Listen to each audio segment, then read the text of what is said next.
இன்னைக்கு நம்ம என்ன பண்ண போறோம்னா கொத்தவரங்காய் பருப்பூசலி. அதுக்கு கொத்தவரங்காயை இந்த மாதிரி சின்ன சின்னதாக அலம்பிட்டு 2 பக்கம் இருக்கிற காம்பை கட் பண்ணிட்டு இப்படி கட் பண்ணி வச்சுக்கணும்.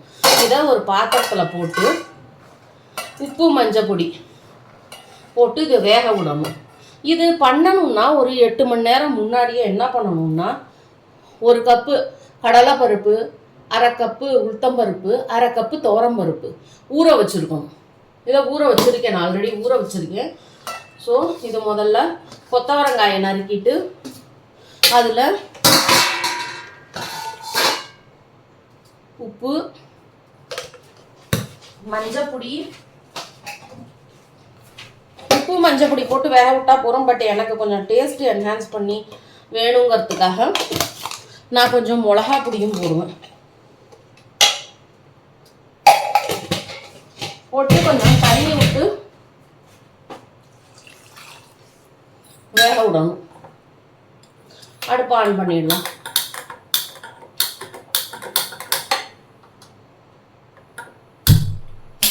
ஸோ இது வேகட்டும். இதுக்கு நடுவில் இந்த ஊற வச்சுருக்கோம் இல்லையா, இதுக்கு ஒரு இதுக்கும் சேர்த்து கொத்தவரங்காய்க்கு சேர்த்து ஒரு 4 கொஞ்சமாக இருந்தால் பரவாயில்ல, ஆனால் காரமாக எடுத்துனா சாப்பிட முடியாது.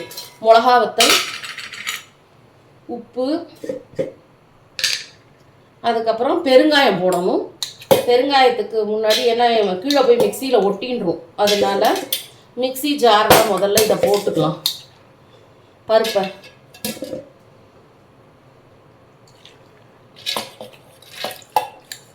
கொஞ்சமாக இருக்கிற தண்ணி போடும், நிறையா தண்ணி விடக்கூடாது.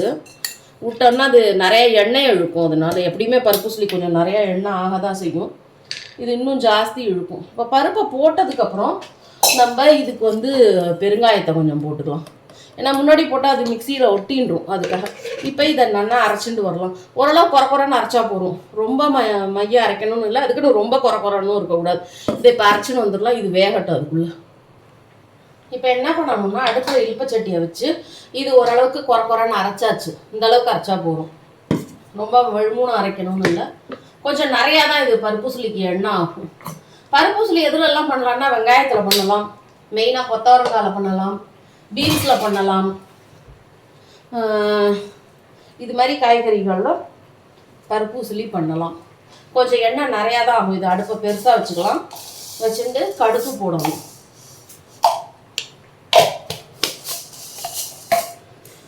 அது வெடிக்கட்டும். இதில் நம்ம மிளகா வத்தல் போட்டிருக்கோம், காரம் போட்டாச்சு, உப்பு போட்டாச்சு, பெருங்காயம் போட்டாச்சு. அதை ஞாபகம் வச்சுக்கணும். என்ன இப்போ இந்த கருவேப்பிலை கொஞ்சம் ஆஞ்சு வச்சுக்கலாம். இது அலம்பி தான் வச்சுருக்கு. ஸோ இதை ஓரளவுக்கு ஆஞ்சு வச்சுக்கலாம்.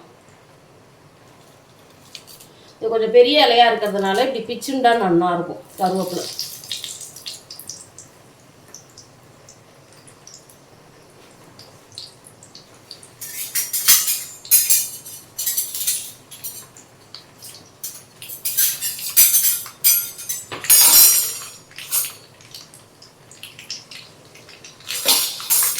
கடுகு இப்போ வெடிக்கிறது.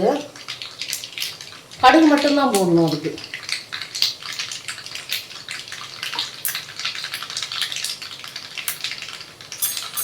போட்டு வெடிக்க விட்டு கருவேப்பிலை போட்டு அடுப்பை சின்னது பண்ணிக்கலாம். இந்த அரைச்சி வச்சுருக்கிறத இது 4 பக்கமும் அந்த எண்ணெய் இருக்கிற இடத்துல ஒரே இடமா போடாமல் எல்லா இடத்துலையும் போட்டுருவோம். அடுப்பை சின்னது பண்ணிட்டேன், ஞாபகம் வச்சுக்கோங்க. இது போடுறதுக்கு முன்னாடியே அடுப்பை சின்னது பண்ணிடுறோம், இல்லைன்னா இது ஒரு பக்கமாக வெந்துடும்.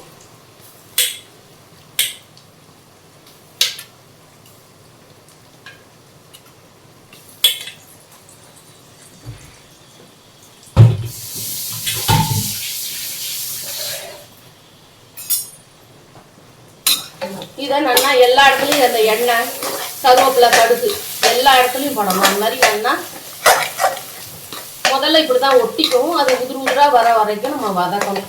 இப்போ எல்லா இடத்துலையும் பண்ணிட்டோமா இது சிம்மில் வச்சு இப்போ பண்ணிங்கன்னா அது வதங்கிக்கும். சரியா? இது வதங்கட்டும். இது கொத்தவரங்காய் வெந்துன்னு இருக்கு. ஸோ பருப்பு வெந்துன்னு இருக்கு. இதுக்கு நடுவில் கொத்தவரங்காய் வெந்துட்டு கலர் கொஞ்சம் மாறி இருக்கு பாருங்க. கலர் மாறின உடனே இதை எடுத்து வடிய கட்டிடணும். அது தண்ணி வேண்டாம், அது கொஞ்சமாக தான் இருக்கு. வடிகட்டி எடுத்து வச்சுக்கணும்.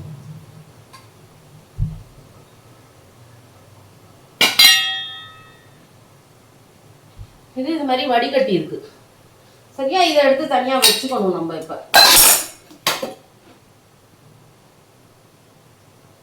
இப்போ இந்த அடுப்பில் நம்ம என்ன பண்ண போகிறோம்னா,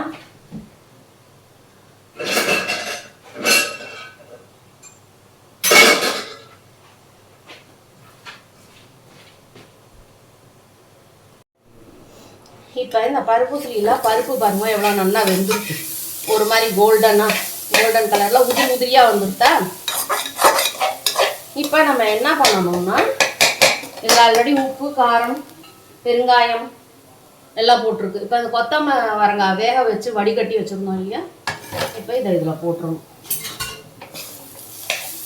போட்டுட்டு கொஞ்சமாக உப்பு சேர்த்துக்கலாம். ஏன்னா கொத்தவரங்காயில் உப்பு சேர்த்துருந்தா கூட அதை வடிகட்டிட்டோம். அதனால கொஞ்சமாக வேணும்னா நம்ம நிறையா போட்டுக்கலாம். பட் வேண்டாம்னா எடுக்க முடியாதுங்கிறதுனால கொஞ்சமாக போட்டுட்டு பெருங்காயம்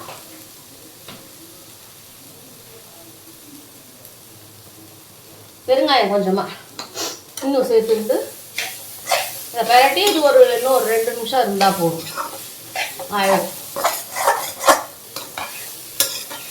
கொத்தவரங்காய் பருப்பு கொஞ்சம் அந்த தண்ணியெல்லாம் கொத்தவரங்காயில் இருக்கிற தண்ணி கொஞ்சமாவது இருந்தால் கூட அது காயணும், இல்லைன்னா சட்டுன்னு வீணாக போடும்.